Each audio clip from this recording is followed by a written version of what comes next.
Crescent City Steakhouse, a true neighborhood restaurant operated by the Vojkovic family since 1934, is the oldest steakhouse in the city of New Orleans. Serving only hand-cut, prime-aged, corn-fed beef for over 80 years, Crescent City Steakhouse has become a dining destination for both die-hard locals and adventurous travelers who seek traditional, timeless New Orleans cuisine.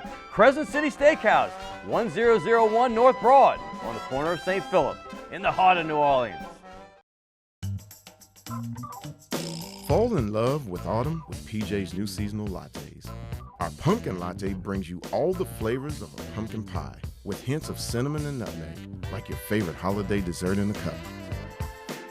And our s'mores latte with flavors of toasted marshmallows, warm milk chocolate, and graham cracker cinnamon is sure to bring back campfire memories. The PJ's Fall Seasonal Lattes, available at your local PJ's only for a limited time. Hey, don't forget my pimento cheese. Of course.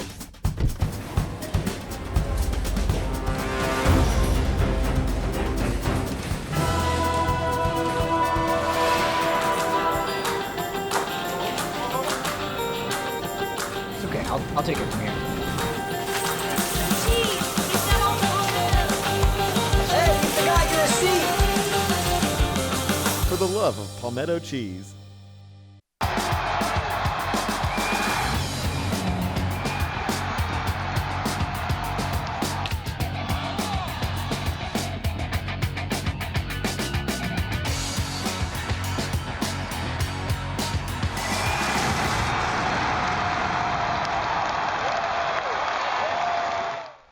Good evening and welcome to Primetime Sports. Hey, you like diverse shows? Well, I'm your host, Scott Alexander, and this is one diverse one. We've got big baseball player. We've got a former big football player, and I mean big. And we have one of the best tennis players to ever grace our state from South Africa, Cade Beloso first. We had him on a Zoom earlier, man. Now he's coming in the studio. He's going to talk about all things that happened in that great World Series and the Tigers winning their first championship in 14 years and him being an integral part of it.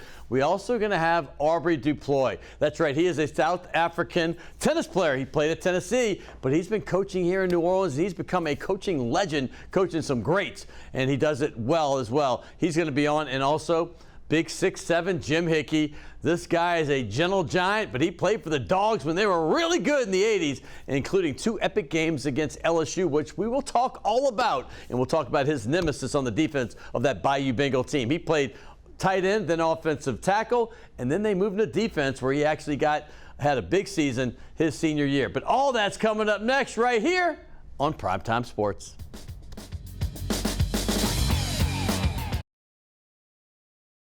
Can I tell you a cat joke? Just kidding.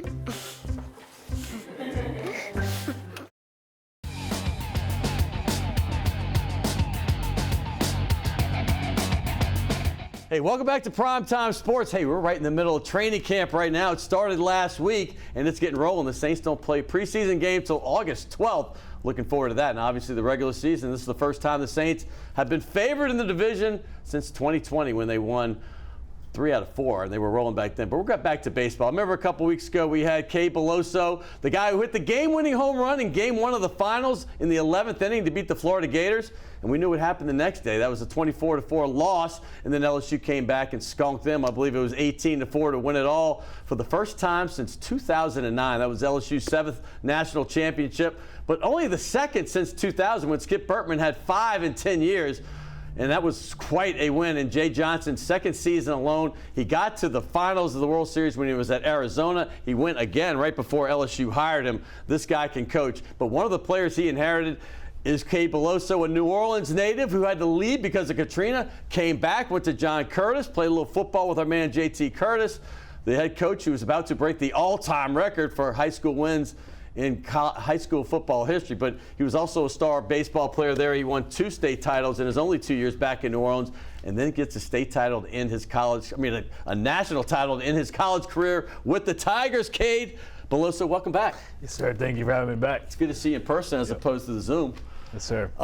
Let's talk about this real quick. Last time we talked a lot about the whole World Series, and I love your shirt. Looks fantastic. I want to talk a little bit about you, but let's start with this. We mentioned it when you were on the Zoom 2 weeks ago, but when you hit that home run against Florida, I know it was at the bottom of the inning, it wasn't a walk-off, but did you have a pretty good feeling that this might be the game winner? I mean, I had a good idea that, we had, the momentum was back on our side, and baseball is a big swing of momentum. That's just the type of game it is. It's runs of momentum and stuff like that. And it was all on our side, and I had a good idea and had a lot of confidence in the dude we had on the mound that he was going to get the job done. So in a way, yes, but in a way, no, because anything can happen. Yeah, but 2 days before you played one of the most epic games in World Series history. The announcers were all saying it. I'm sure you probably watched it again. Have you? Yeah. Well, that game was obviously 0-0 in the 11th, and your teammate Tommy Tanks White came out and hit one in the 11th as well to win the game. What was that feeling? Because when Wake Forest beat LSU that Monday, right? Everybody was like, "Oh no, got to go to the losers bracket. It's going to have to beat Tennessee again. They're good. It's going to be hard to beat them, and then you got to beat Wake Forest twice just to get to the final." When you hit that one, the exhilaration of winning a 0-0 game, win 11 innings, and y'all end up winning that one 2-0 with a 2-run homer. What was the feeling in that locker room right then, and like going into the Florida series?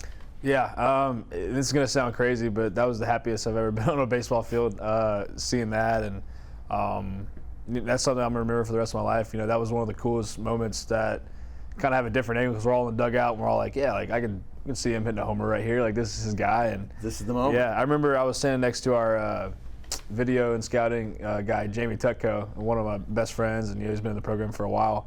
And he asked me if I wanted to go to the zoo tomorrow because he knew we were about to get off day. And then literally like moments after that, Tommy made contact and hit a nuke. So that was pretty cool. And you finally had a day off. I mean, you guys literally had played Saturday against Tennessee. Yeah. You played Monday against Wake, right? Tuesday against Tennessee again. Wednesday, Thursday against Wake. So literally you played all these games in a row. Yep. You had that day off. What was the day off like going into the Florida series? What did you do? You go to the zoo? Yeah, we had practice at the field, and it was super light. At that point in the year, you're not really practicing long. It's just fine-tuning certain things and just staying sharp. But we went to the zoo after. Took a team trip to the zoo for a couple hours and had a good time. So you won, and you're speaking of being there a long time. Your friend that does video and all, you were there 5 years. I mean, you had obviously the pandemic year. That was coming off your amazing freshman season, and then. You came back, you had an injury, and then you played and then had an injury, and there you are right there. But there's some shot when you won the World Series. You were the guy leading the pack around the stadium. Right. You had was it a flag? Yeah, it was a national championship flag. National championship LSU flag around. There it is right there. And you have this great shot that I think will be in epic lore at LSU when you talk about baseball. Because as a kid, I think I told you before, I was in my 20s, but I had every national championship, headline framed from 91, right. 93, 96, 97, and 2000. But this picture right here is what I'm talking about. You kissing that trophy is one. I think this is one of the pictures people are going to remember forever as LSU baseball fans. Yes, sir. Everybody was so excited, and it's a cool moment. You get to hold the trophy up with some of your best friends, and guys that you're going to talk to and be around for the rest of your life. So, to accomplish your goal on the national stage is what you work for every day, starting the first day of school and building off of seasons where they might not end your way and stuff like that. But yeah, man, it's hard to put in words what that moment, holding your trophy up that you earned feels like. So how old are you right now? 23, just turned 23. So when they won that title, that was 14 years ago. So let me do some math. You were 9. I was 9. And I remember you talked about those guys. What are your first memories of LSU baseball and knowing that you might want to do this one day? Because there's a shot of you with Ryan Schimpf, who played in the majors for quite a while. Mm-hmm. He holds one of these crazy records, not quite a record, but he's in a group. There's Schimpf right there when you were a little kid. But Schimpf is there with Barry Bonds, Ted Williams, Hank Aaron. There's like 7 power hitters in some category where you get the most total bases in at bats, and he was either a lone baller or he didn't get on base much. But that's crazy, though. But you are in the picture with him. He won a title. And is that team your first memory of LSU? Or do you even go further back? No, that was my first, core memory. My brother, my only brother, was close with Matty Ott, who's the closer on that team. And, yes.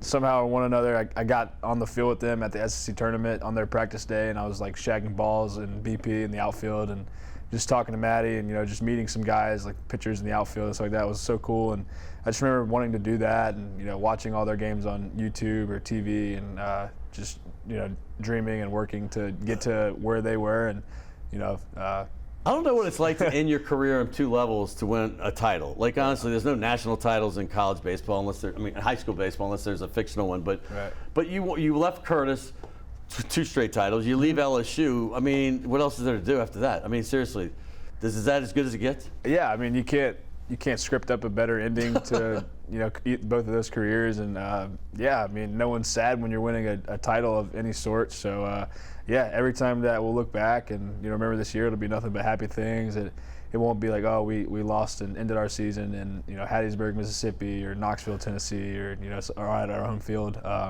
Yeah, it's nothing but good memories to reflect on. So when you said you got on the field when you were 9, was that in Alabama? That was in Hoover. That was in Hoover. Yep. That's pretty cool. So here's my question, because when I was in college, Bertman had gotten there the same year I got there, and they started going to the World Series a couple years later. Well, they started going to the NCAA tournament and the World Series, but they couldn't. They always seemed to win the SEC tournament and not winning the World Series. And then all of a sudden they started not winning in the SEC tournament, even losing like they did this year, a couple. And then all of a sudden they went on a run, 5 out of 10, winning national titles. So when y'all lost the 2 early, and I think they're both 5-4 games, right? They're both tight games. You hit like 700 in the tournament? In the SEC tournament? Yeah. Yeah, they were all close games. Yep. Yeah, but you lost 2.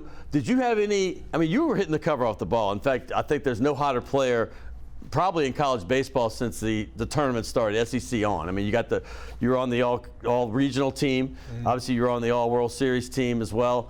And then you hit the cover off the ball in the Kentucky series. You got the game-winning home run there too. So you had 2 game-winning home runs in the World Series. There's 6 wins. You got 2 of those, and then you got 1 in the regional against Kentucky. At least the one that took the lead. But the fact is were y'all worried at all? Because I know a lot of the fan base was calling me like thinking the sky was falling. I said, these are 2 5-4 losses against good teams. Yeah. Were you worried that might not be that you continue losing going forward? No, I mean, not at all. And, we had a lot of old, experienced guys on our team and, type of guys that have had tough losses before and know how to handle stuff like that. And, yeah, I mean, the postseason's different. Everybody starts at a clean slate.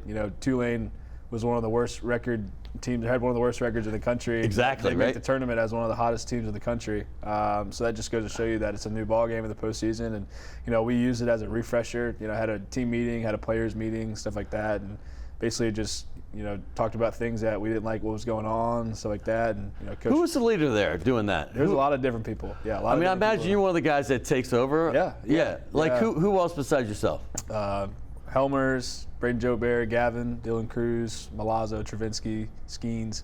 So yeah, I mean, it's just a collective effort. That was one thing that was cool about this year's team is it's not like we just had one leader that was leading the pack the whole time. It was a group of probably 8 to 10 guys on a daily basis that would just make sure everybody was doing the right things and stuff like that. But yeah, we use that as a refresher, moving forward, and had some talks that were needed. We had a lot of success early in the year. We didn't lose a series till our 9th one or 8th one at Auburn. So we don't need to have those meetings when things are rolling good like that. And I would say I would point back to a moment in the year where I knew we were going to win the national championship was walking out of that meeting. Seriously? Yeah, absolutely. I remember telling Gavin, he's my roommate, been my roommate, Has he been the whole time? Yeah. He's from Homer, right? Yeah, Homer. Right. Homer Hammer, that's what they call him. The Homer Hammer. Yeah, he's one of my best friends, but I remember telling him that we're going to win the national championship. Watch. And we just went on a run. Did you guys watch the draft together? I'm curious. I know Skeens and Cruz are with their family. Right. They were 1 and 2, first time that's ever happened. Did some of the guys get together and watch that? I know some people were at the parties and stuff like that. Right. What'd you do? I watched it at home, yeah. Did you? Yeah, I tried to get down to Dylan's party. The flights were a little expensive, so I'm down in Florida? Yeah, I've been down in Florida. I'm good up here, Dylan. I'll be rooting for you. I told him, I was like, man, I'm going to have to root from home for you. But, just was so excited seeing then we had 4 people go on day 1 of the draft, which is, unbelievable. And, more to come, obviously, day 2 and 3. It was so cool to see everybody's name get taken, just people accomplishing, lifelong dreams that they all earned and deserve. I know people are going to ask, what do you want to do with your next step of your life? Do you want to continue playing? What do you want to do? No, I think my playing career is over, yeah. I'm going to have That's sad. Yeah. What do you mean? I'm not sad about it. I'll get you on a softball team. No, I'm good. I'm good. I don't want to do softball. Softball. I guess I got to find a job and, probably, start a 401k or something cool like that. So. Hey, guys, I think I'd hire this one right here. This is an easy hire. Yeah. Hey, I want to talk about what I didn't talk about in that Zoom is your circuitous route because, I mean, Katrina messed up a lot of people. Obviously, I think John Brady might be still coaching the LSU Tigers if DJ Augustine had moved to Houston and gone to play for Texas. I mean, it changed people's lives. You were a kid. I mean, what, you like 5 years old? Yeah, I was 5. You were 5. So you probably didn't know any different, but you left and you probably didn't know when you were coming back, but you didn't come back for like 10 more years, correct? Correct. Yeah, I would visit from time to time, but yeah, not fully back. Did you grow up in the parish? Yeah, so I was born in, was it Violet, Louisiana? That was where I grew up for 5 years. Where's Violet exactly? Violet is in between Chalmette and St. Bernard. That's right there. Okay, Yep. shoot, okay. Yep. I go fishing at Shell Beach. I should know Yeah, that. so you'll pass by Violet on the way down. That's it. I have seen it on that route. Yeah. So real quick, so when you came back, I mean, explain what happened when you were gone. You were gone 10 years and where you went, and then when you came back, how you chose Curtis, and did you go back living in the Chalmette area? Yeah. Yeah, it was a weird path for me. Obviously, I was so young. I don't really remember what happened with Hurricane Katrina. And Well, y'all got wiped out. Yeah, as absolutely. much as anybody. Yeah, my mom tells me stories all the time. But our house had 12 feet of water, so it was obviously 12 feet. Yeah, all the way to the roof. So That's crazy. It was unlivable.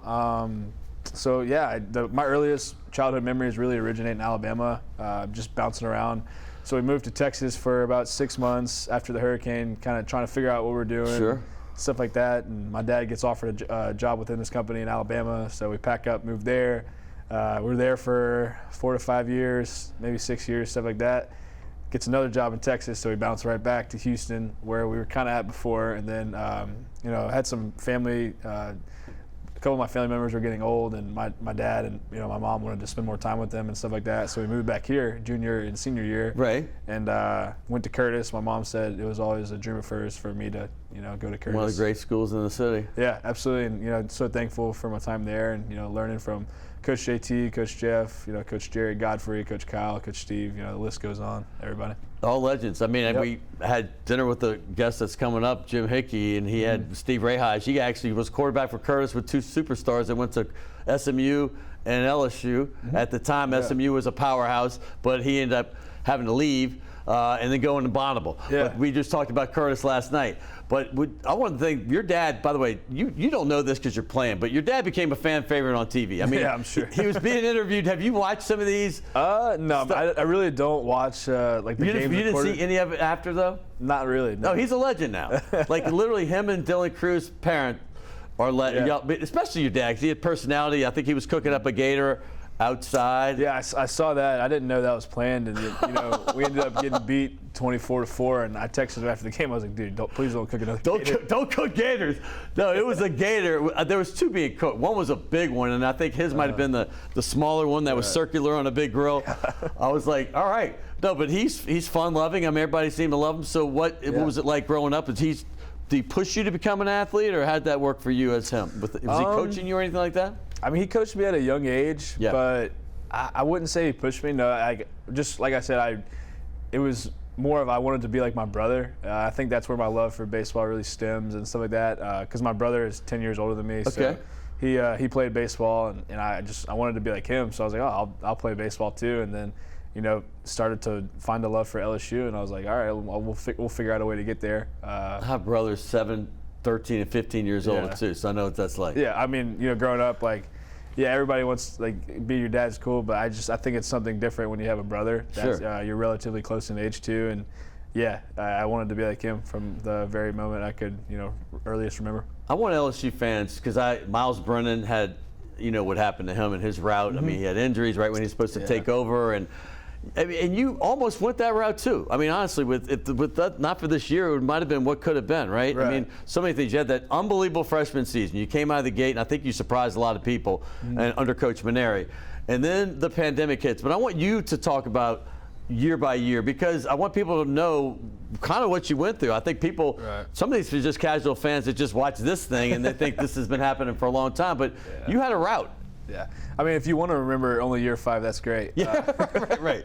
I mean, that's something I'm going to remember too. Is, I'm going to choose to remember the good and not the bad. That's just the type of person. Well, I the am. injury, I can't remember what you had. What year was that? And that was my senior year. I tore my ACL meniscus opening night. And opening night. I was out for the whole year. Yeah. And what was the year before like? The year before, I just had a really bad season, like one of the worst hitting seasons. So you had 5 different things, right? Yeah, so you had 5 different. Yeah, go ahead. I had a really good freshman year. Right. Great team. Had a phenomenal time.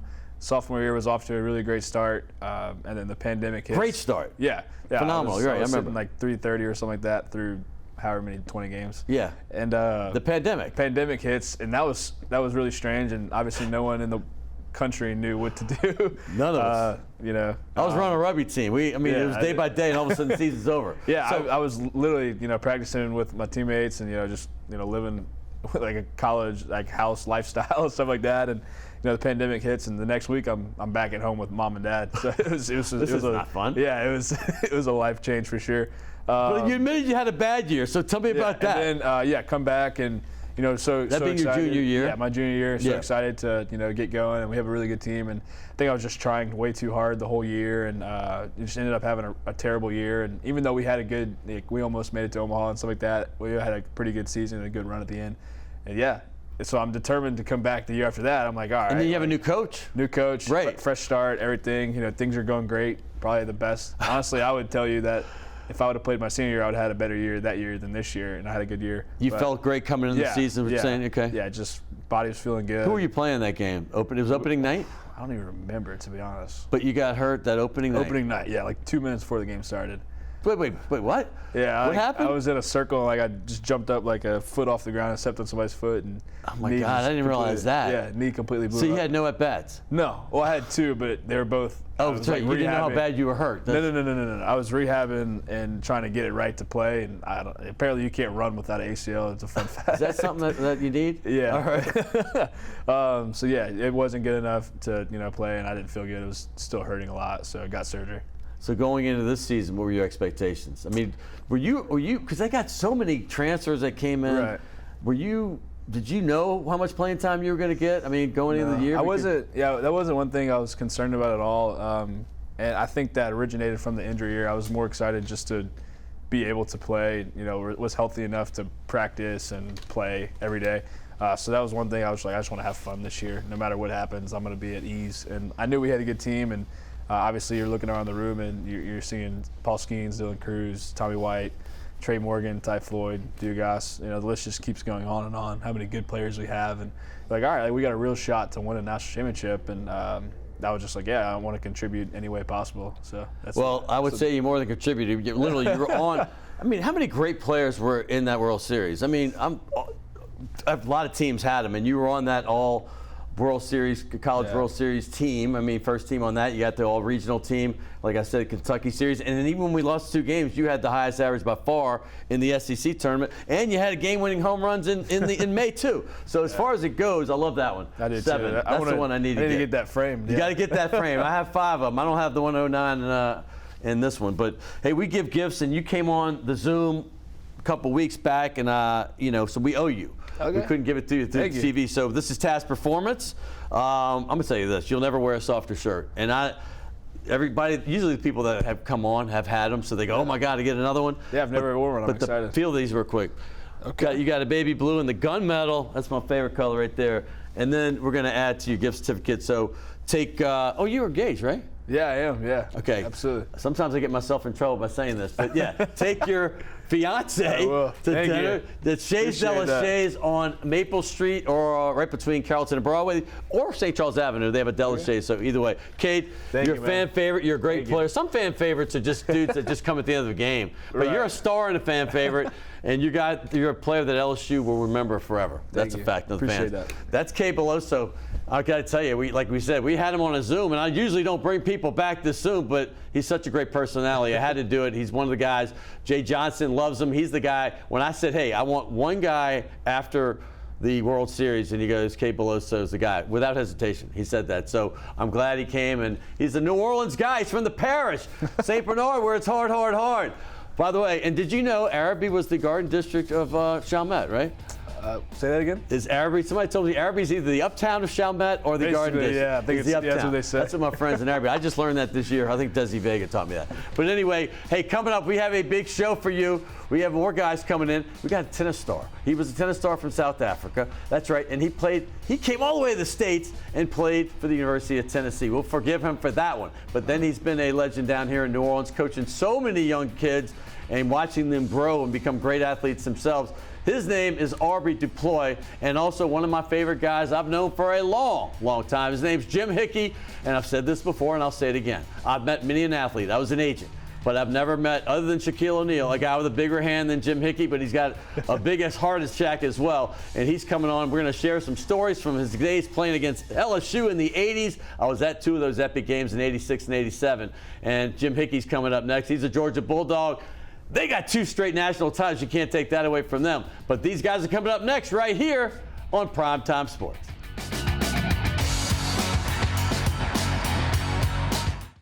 Max Durbus Realtors has been providing commercial and industrial real estate services to its clients for nearly 100 years. Since 1934, Max Durbus has been locally owned and operated throughout the greater New Orleans area, including the North Shore, Hammond, and even the Mississippi Gulf Coast and beyond. We focus on your commercial real estate needs so you don't have to. More information is available at 504-733-4555. The owners of the Delachaise Wine Bar on St. Charles Avenue have opened up their newest creation uptown on Maple Street called Chez Delachaise, a new local wine bistro featuring a larger menu of small and large plates, a brighter atmosphere, and full table service.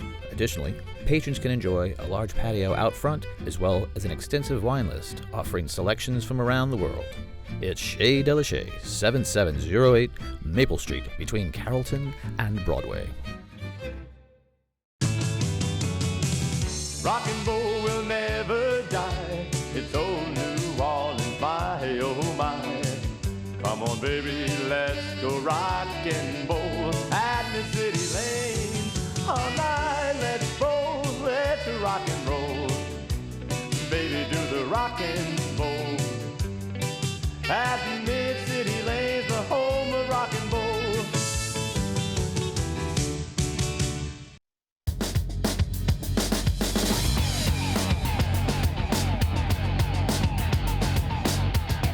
Hey, welcome back to Primetime Sports. And it's not every day I get a Georgia Bulldog in. I'm going to tell you this.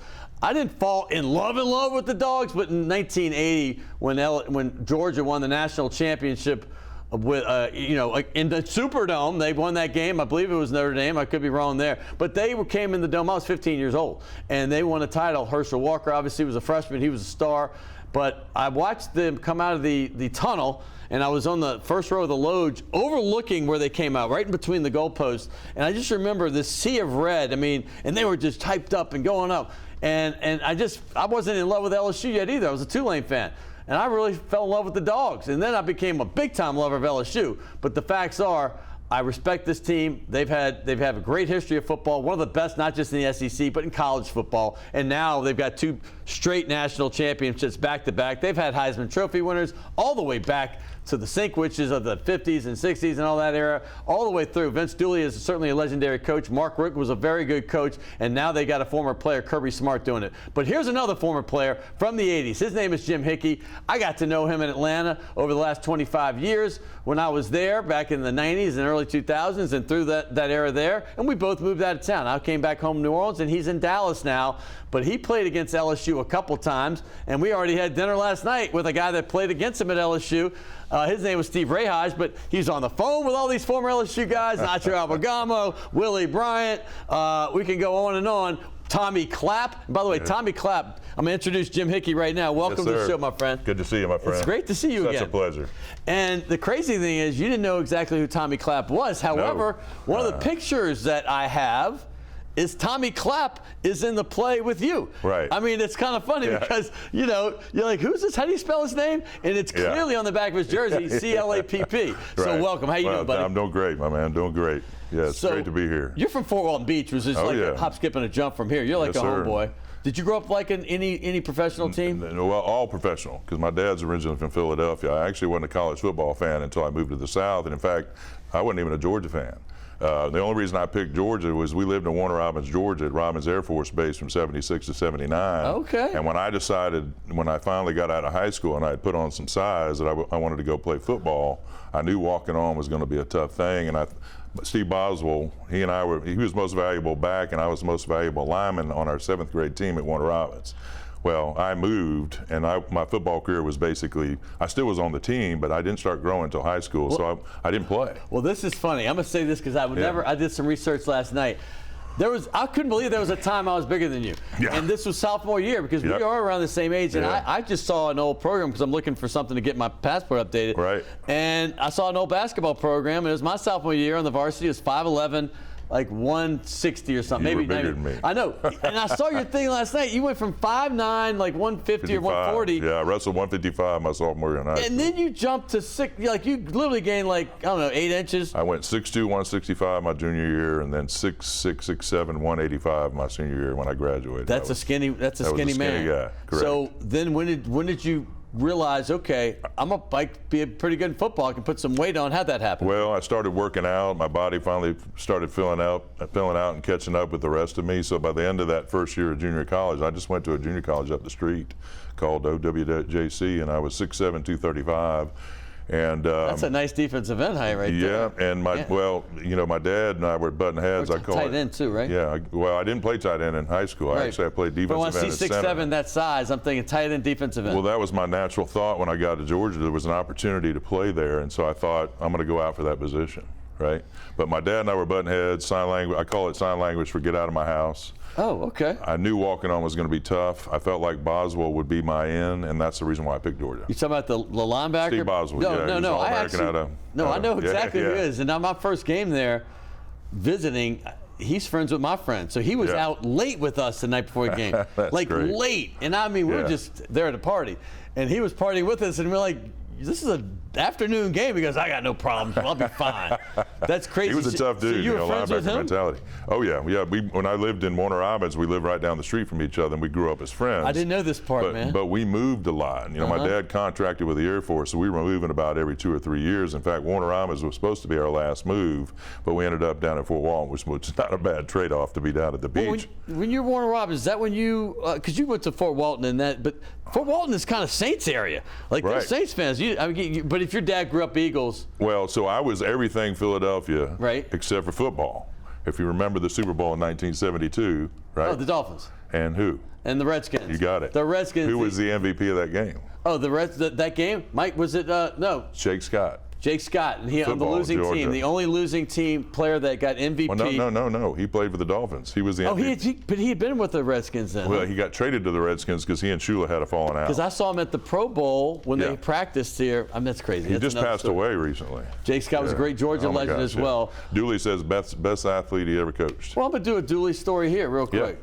Dooley the university took Tulane's. Was it president? Yeah, his name was Dr. Charles Knapp, and I tell this story all the time because it was funny. Dooley called us in after practice and said, "Men, we've got a new president, Dr. Charles Knapp."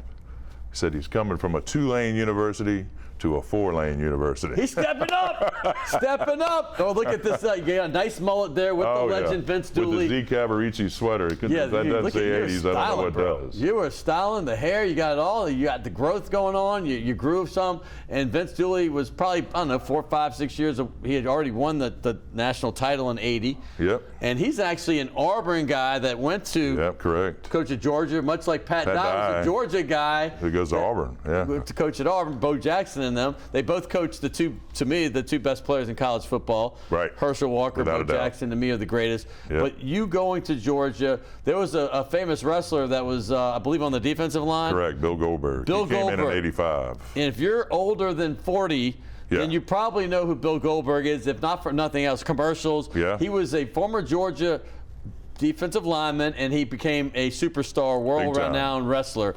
Tell me about your relationship there. Well, I was actually a roommate with him for a short period of time because they were redoing the athletic dorm. It was he and Kurt Mole and myself. Kurt was a starting tackle for us. And then I was with him one night we were out in Atlanta, and he told us all he was getting into the power plant thing, and we were all laughing. What's the power plant? That's where they take the wrestlers and they get them ready to be able to go into wrestling. So how did he decide to become a wrestler? Well, I think when he got out of pro football, it was like, what else is he going to do? And I think he knew some guy. I don't know the whole story, but I think, because once he got famous, he was hard to get around. But he was just busy all the time. No, he's a superstar. And he moved out. Oh yeah, big time. I mean, movies. They had a bobblehead after him. You've made it when you got a bobblehead after you. No doubt. So somebody talked him into it, and he just had that look. If you remember in the beginning, they wouldn't even let him speak. Because that speaking thing's a big deal. It's a big deal. But man, he had the look. We went to the Dome. Again, we were laughing until we went to the Dome. No, we talking about. He's wrestling Hulk Hogan for the World Championship. Are we talking about y'all's dome or our dome? We're talking about Atlanta. Yeah, because the dome means a Superdome. Let's get this straight. This is true. All right, down here at least. Well, they don't call it the Dome there anymore. It's now called the Mercedes. I don't even know what it's called. Y'all took that name from us too. Yeah. You built a dome after us, and then you build this new stadium. You call it Mercedes. So we went to a casino. We're fine with it. But they were chanting his name. The whole place, like 55,000 people. Goldberg. Isn't that nuts? Goldberg. And I was like, okay.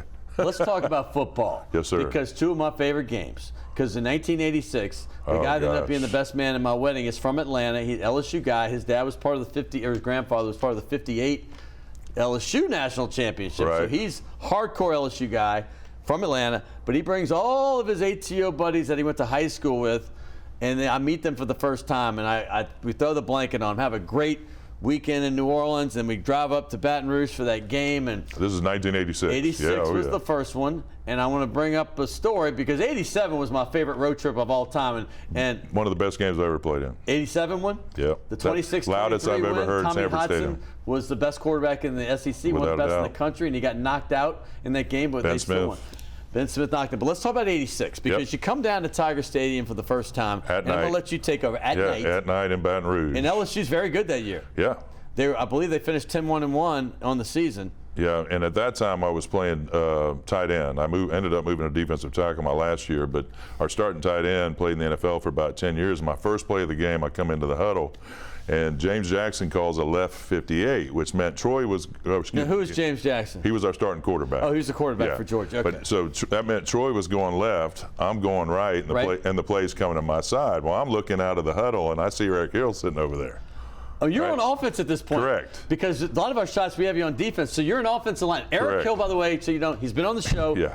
The 10th overall pick in the NFL draft, and a mean dude on the football field. Now, Ray Hodge said last night, I would have preferred having him over Brooks, but I'm telling you, I'm looking over at him, and I said, Troy, why don't you go right, let me go left, let me get a reach block, get warmed up. I wanted one play to at least get into the flow of the game. I didn't need for that to be my first play. So what happened in this play? Well, Troy said no. He called a left 58. I'm going to clean up the story a little bit because I used some expletive language. Yeah, that'd be good. And so I said to him, I said, look, really, you're the starter in the All-American and you don't want to go block this guy. And he goes, he called a left 58. So I go up there, and on a 58, anybody that has played knows you got to get outside contained. Well, he's head up. And I'm thinking if I step outside, he's going to go inside and I'm going to lose him. Well, the ball's not even been snapped yet, and I'm already done.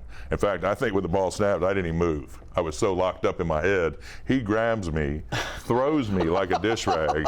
This guy's not easy to throw, y'all. I'm going to say that right now. And tackles Lars There's Eric Hill right there. Not against y'all, though. And, well, he was roommates with Willie Bryan, who I went to high school with. Yeah. So I don't go back in for the rest of the game. So we're Not playing. because you're hurt, because they just. So next week we're playing Vanderbilt, and the coach comes up to me. He goes, Hickey, you didn't have a very good game last week. And I'm like, one play. That's what I said. One play? Are you kidding me? And he said, if you don't have a good game this week, we're gonna bench you. They had a freshman they were trying to get in, and so they were trying to get me out of the lineup. And I had a great game against Vanderbilt. You had a big one. Oh, unbelievable. I put Lars in the end zone like 4 or 5 times, but it was a guy from Vanderbilt. It wasn't Eric Hill. So you switched to defense the next year, and you got a bunch of tackles. We have even shots of you tackling Emmitt Smith. Right. That's could be. Please tell me that's framed somewhere. Well, no, I haven't. But what's crazy is I've been in Dallas now since 2016, and I thought I was going to get to meet him recently. That's not the one. That's against Clemson. That's you, big number 90, though. Yeah, did you block that? No, I did not. But we have a shot of you tackling number 22, Emmitt Smith from the Florida Gators, and it's a big one. The crazy story is his high school coach was my high school coach. Yeah, Escambia? Yeah. Dwight Thomas was his name. Right. They fired him after our senior year, and then he went down and took over that program and won like 1 or 2 state championships. There it is. We got it. We found it. Well, if you look in the picture, too, the funny part of that guy behind me is Mark Vincent. He transferred from SMU after SMU got the death penalty. Right. And I was just fishing with him in Cocodrie. We've been friends ever since. Actually, I have a picture of you hanging with him later when Georgia won national titles. And we can only have time to get in that because I want to get into the game, which to me was as epic a game. Oh, my gosh. 26-23. I just got chills even thinking about it. You know, LSU, either 86 or 87, they didn't ever drop out the top 10 all season. People forget that. And there's your guy. Right. But 87, 86, I believe they went from 4 to 9. That they kind of went. They never higher, never lower. But 87 wasn't much different. I think the lowest they dropped was like 14 or 15. Right. So they go into Athens, and then they beat. Maybe that's the year that they didn't get out of the top 10. But they beat Georgia 26-23. And I remember two things. I remember the guy from Georgia dropping a pass that would have won the game. Yeah. Would have won the game. So honestly, we got lucky. Yeah. And then the quarterback, Tommy Hodson, who's a legend. He left LSU as the all-time leading passer in SEC history. Right. And he got knocked out so hard. He was 5 yards out of bounds, and Ben Smith hit him, and it was on a 3rd down. Yes. And we had stopped him. Right. And they got a first down on that, and they went on to score. And I was sitting on top of the wall by the hedges. I don't think that's legal, but we were having no pain. So there was like 20 of us, and I have pictures of this. I know it's fact. Yeah. And there were 20 of us, and I remember that happened on our side of the field, and we were going nuts. I wish I could talk more. We're going to bring you back. We got so much we could talk about, actually, because I was thinking about the time you took me up to Baton Rouge for the Auburn LSU game. Auburn LSU, and you took me. I remember I was here, and I went to when the Saints won to go to the Super Bowl. This is who I was with on the 35-yard line. I got the tickets. Up. You got me the tickets. That's us last night with Ray Highs. Yes, sir. But you got me the tickets. I was in full Elvis regale. Yep. Right? Yeah. And that was so much fun. Hey, Jim, we give gifts here. I'm going to get you to sign the ball off air because we got to go off air right now. All right, we'll do. That is Task Performance, and I got a gift certificate. Here, this is Chase Delachey. That's Jim Hickey, everybody. I want to thank everybody in the back room, Will and everybody else, but I got to run. We'll see you next week on Primetime Sports.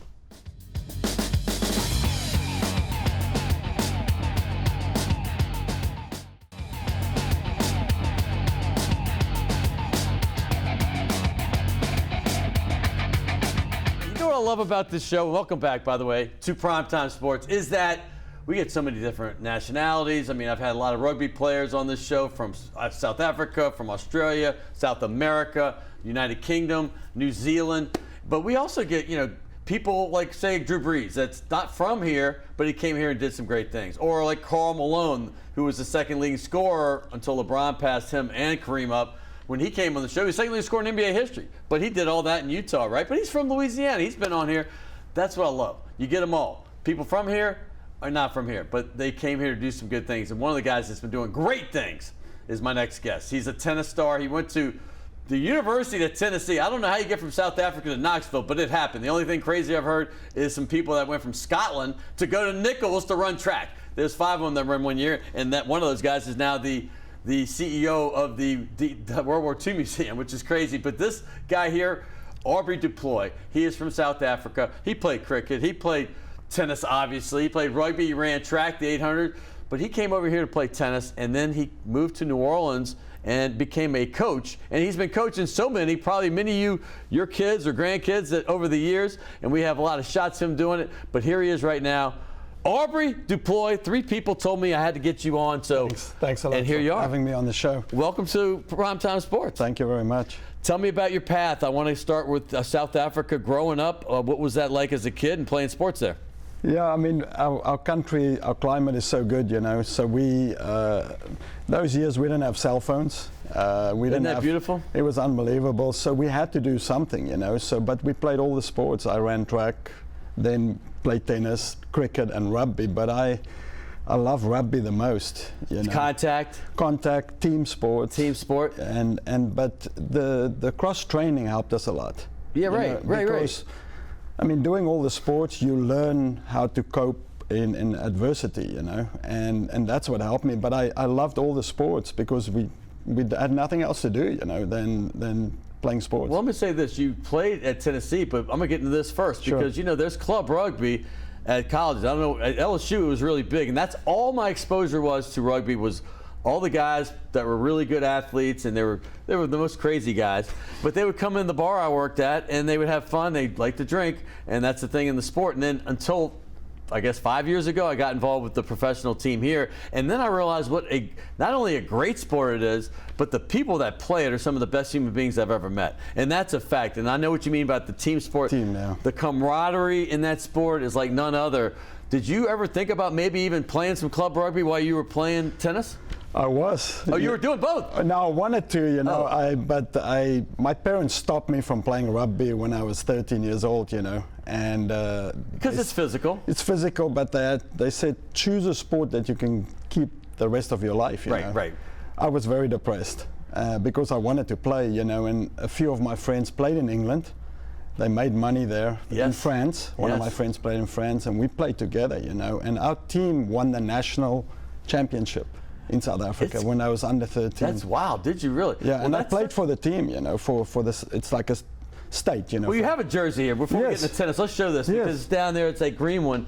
Tell me what this is. Is this the Springboks thing? This is in the movie Invictus. Invictus. Well, I watched it 4 times before calling my first game. Jarpie Mulder. He was the He was the outside center. Yeah. Is that the Matt Damon character? No, it's not. Okay, but that's Francois. I know him too, the captain. Yeah. And Francois was with me in fraternity. Oh wow! In South All Africa. right. And Jarpie. Jarpie was next door to me, and we were friends. You know, I mean, I knew these guys well. And Jarpie sent me this jersey. Was this the Mandela thing when he came in at the end? I mean, is that all fiction or is some part of this true? No, it's true.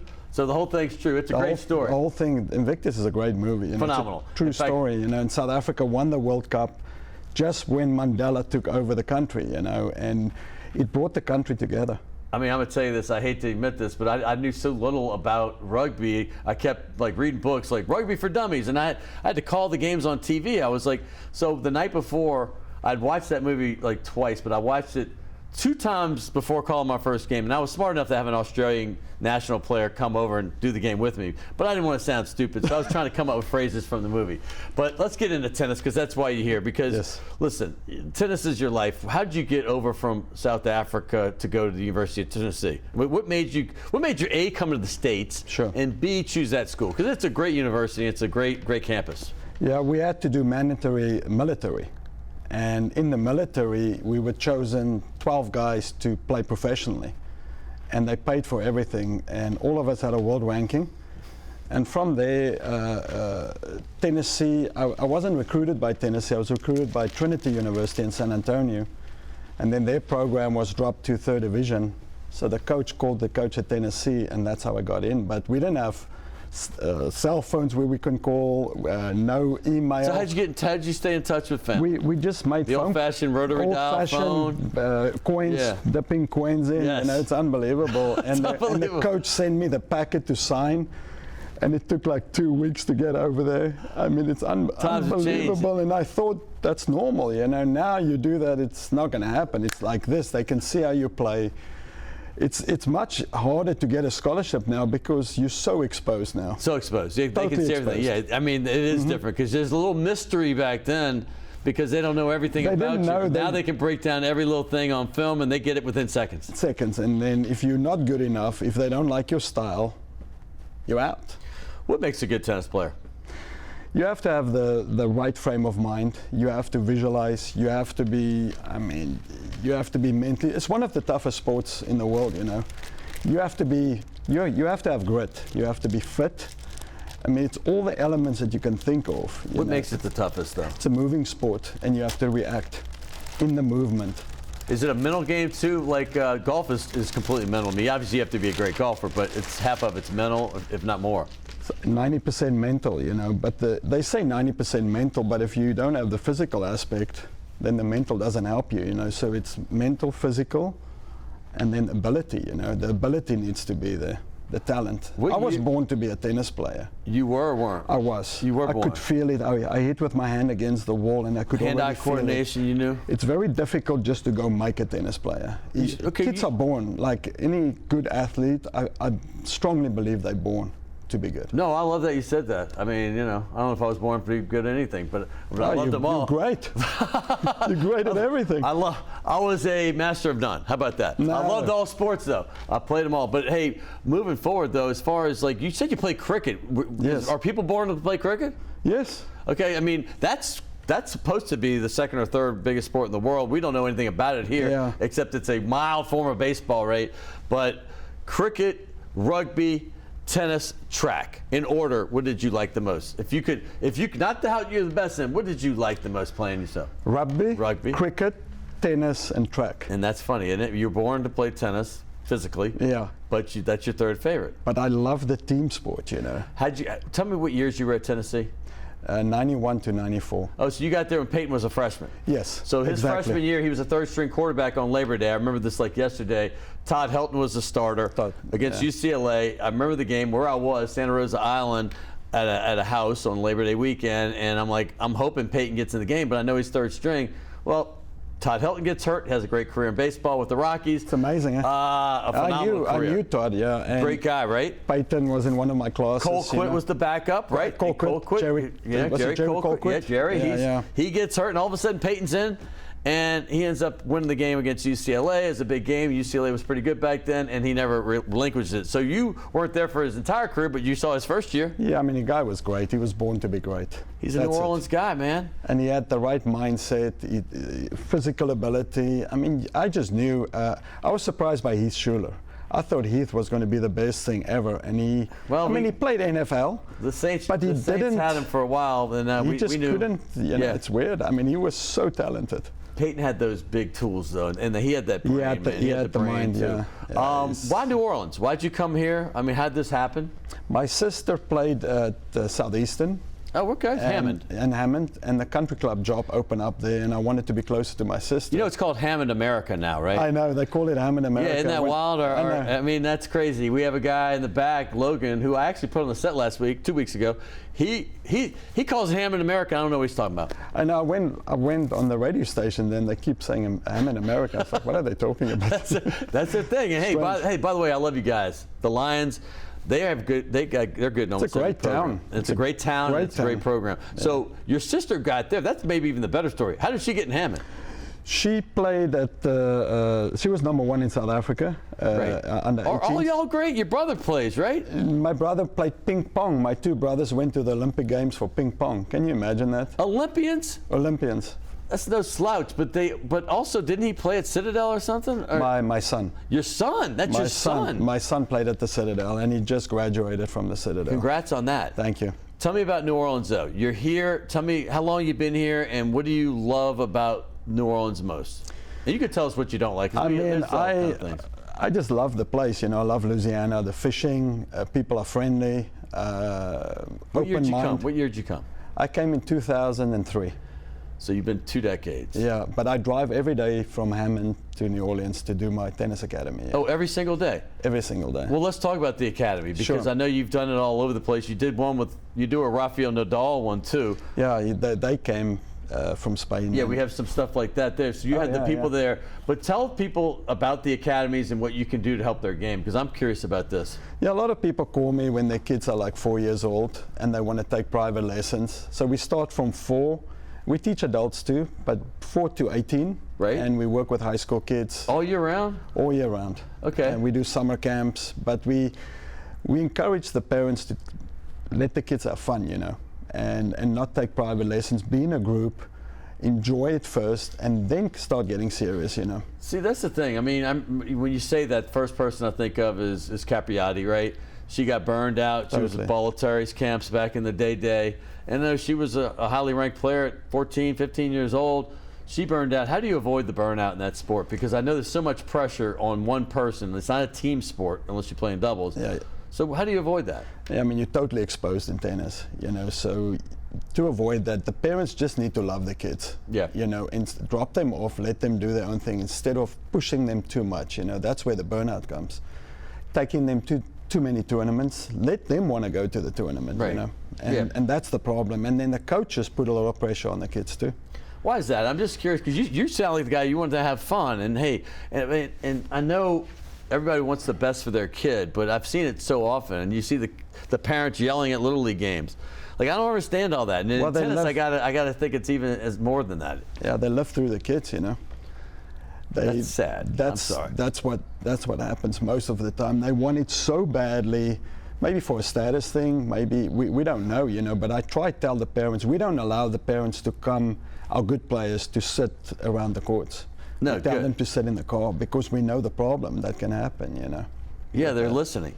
Right. Yeah, they're interfering a little bit, but I mean, I want the parents to be involved. You know, we do communicate with the parents, but they have to be careful. The kid can get burned out quickly. Talk about this racket. This is it's signed by one of the greatest of all time. Some say the greatest, Roger Federer. It says RF 97. By the way, It could be Rafa too, but it's Roger Federer. But you say he's not the greatest of all time. But here, talk about the racket first and tell me why Novak Djokovic is the greatest of all time. Yeah, one of my friends from South Africa, he played the Pro Tour. He was number 8 in the world in doubles. He coached Djokovic and Federer on the same team when they did that Indian League in Dubai. I think they did it in Dubai. Okay. And John Loveday, the Jager, we're very good friends, and he asked Roger if he can give a racket to sign for me, because I asked John Loveday and he did it. He took his racket and signed it and gave it. Nice. And John Loveday gave it to me. Yeah, look, Federer, talent-wise, best ever. Result-wise, Djokovic. Yeah, and Djokovic seems to have that I'm not going to be beat gear too. Now, did you ever meet Rafa? I mean, because to me, he's the kind of guy, like a McEnroe, he's a guy, he's in the dirt, he's a gamer. I grew up loving McEnroe, others like Borg. I liken Borg to Federer. He's elegant, right? I like the guys that get down and dirty. And that seems to be a little bit more Nadal. He's a pretty boy, we know that, but he seems to do whatever it takes to win. Yes. And even when Federer was clearly had his number, except in the French, for years, Rafa just started catching and now they're right there with the obviously the number of titles and Grand Slams. They're all kind of right there. I remember Sampras was the guy for a long time. Before that, it was like Borg and those dudes, but these guys have been doubled. Not Sampras, but the other guys. So why is it these three guys are so much far ahead of everybody else in the world in history, really? Yeah, they all bring something to the game. Like Federer, he's so smooth, very talented player. He can do everything on the court. Then you've got Nadal, that's a very hard worker. We call him the grinder. He never gives up. He grunts on every point. And then you've got Djokovic, that's got a little bit of a temper, but mentally he's the toughest of them all. So it's all three components that you need. Now you have the new guy, Alcaraz, and Alcaraz has got all three components. So I can see Alcaraz actually beating that record. By the way, is he that good? Because I watched the French and the Wimbledon. Obviously he won Wimbledon but lost in the French to Djokovic. And that's like a 15, 16, 17-year age difference right there.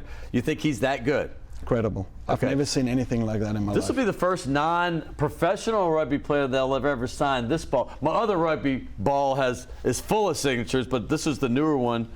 But I'm going to get you to sign. In fact, you know what? I'm going to do gold because it's NOLA gold. And you played rugby. And why sign a football? We've got a rugby ball here for you. But I have a ball down there. You probably see it's got like 40 signatures on it. Maybe not 40, probably 20. But I love the sport of rugby. I truly do. And I'm a newbie to it relatively, last 5-6 years, but I'm passionate about it now. The World Cup's this year. Yeah, it is this year. I know. In France, correct? Is it in France? I think I know it was in Japan last time because I just started with the team not long before that. But here we go. And we're going to promote your thing. This is a TAS shirt. Thank you very much. And this is not the one because I forgot to pull it out, so this is XXL, but I have an XL for you. Thank you. So we're going to TAS Performance, and I also have a gift certificate that I also forgot to pull out back there. And here's your tennis academy. I want you to kind of plug that real quick, futuretennis.com, and explain real quick. Yeah, futuretennis.com. You can go online. We've got 5 facilities. Yeah. UNO, University of New Orleans, City Park. Okay.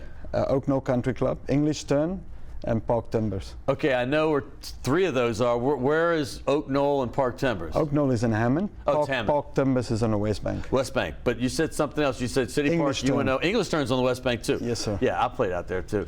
Hey, by the way, it's been a pleasure, man.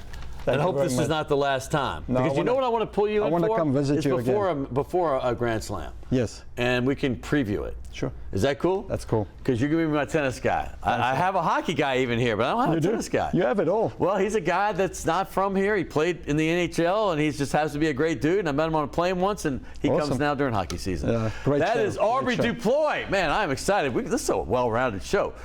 Baseball star, tennis star, and now we're going to bring a football star. He's bigger than all of them, and he's got a great heart, and I love him. His name is Jim Hickey. He's a Georgia Bulldog. They have 2 straight national titles, but he played back in the 80s, back in the Junkyard Dog days, man. That teams were great, too. I remember Georgia LSU had a couple of years. They had some great epic games. We're going to talk about all that next right here on Primetime Sports.